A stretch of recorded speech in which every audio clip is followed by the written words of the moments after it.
Police arrest 47 of the remaining protesters in Ottawa. Police say they have made 47 arrests in Ottawa Saturday as they cleared downtown, a day after a weeks-long protest turned violent.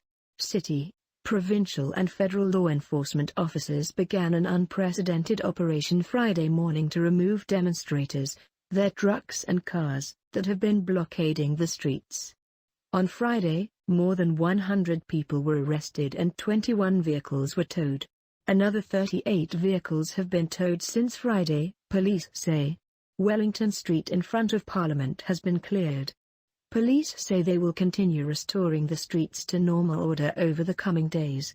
Tensions between Canadian authorities and protesters have been simmering for weeks as crowds and idling trucks filled the capital, demanding the elimination of COVID-19 preventative measures including mask and vaccination requirements. Protesters continue to be aggressive and assaultive on officers. They are refusing to comply with the orders to move, police tweeted Saturday about 12:20 p.m. ET.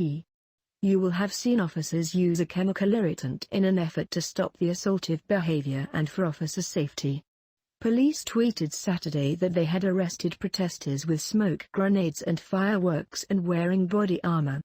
Additional smoke grenades and fireworks were found in a vehicle.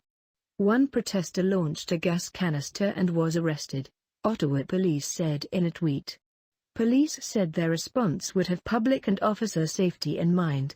We were slow and methodical, yet you were assaultive and aggressive with officers and the horses. Based on your behavior, we are responding by including helmets and batons for our safety, police said. Earlier Saturday morning, police warned protesters to leave. More than 100 checkpoints remain to keep more protesters from entering the city. Parliament was under a hold and secure order similar to a lockdown. Canadian police working to clear Ottawa downtown of protesters say they have arrested more than 100 demonstrators on Friday. The gridlock reached a crescendo when Ottawa police say protesters assaulted officers and tried to remove their weapons. One person was arrested after throwing a bicycle toward a police horse, police said, and by the end of the day, more than 100 were arrested and 21 vehicles were towed.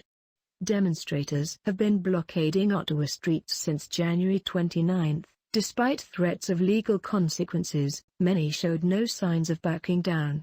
Law enforcement officers began an unprecedented operation Friday morning to remove protesters and their vehicles. On Saturday, legislators resumed emergency debate on the Emergencies Act, which had been interrupted Friday, House Speaker Anthony Rota said in a statement. Ottawa Police Chief says action is imminent in the plan to clear the area of COVID-19 demonstrators. The Emergencies Act, which is being invoked for the first time since it passed in 1988, can provide for the use of the military but may not necessarily lead to that, and the Prime Minister said the government is not bringing in troops. The points of contention have become more delicate in recent days as some protesters placed young children between them and police. CNN has observed those children on the protest site in the last several days. This is a reminder: if you bring a minor with you to an unlawful protest, you may be charged and be fined up to $5,000 and potentially spend up to 5 years in prison, police said in a tweet.